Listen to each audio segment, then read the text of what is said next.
travel goals minsan mahirap abutin. Hindi umaayon sa budget, pamasahe pa lang. O di kaya'y butas naman ang bulsa pagkatapos ng grand vacation.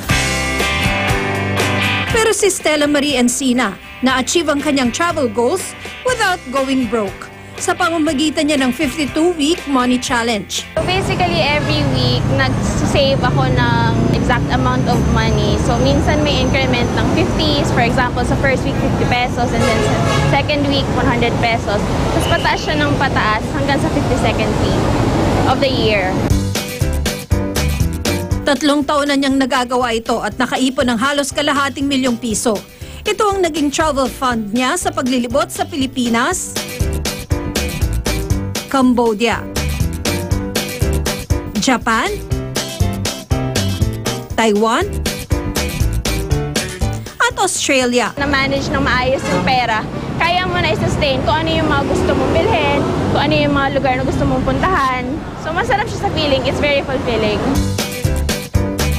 Hindi naman daw kailangang biglain ang sarili sa ipon challenge. Kahit nga mag 1 peso daily increment challenge ka lang, magkakaroon ka ng mahigit 66,000 pesos pagdating ng pang 365 day. O kaya'y gayahin siya sa kanyang 52-week money challenge. Mas madi if i-reverse mo. So mag-start ka ng year na yung pinakamataas na amount, yun yung unahin mo. Tapos pababa ka ng pababa. Ang important kasi is yung kaya mong disiplinahin yung sarili mo na matapos yung challenge. Mahirap man sa simula, maganda naman ang naghihintay na gantimpala.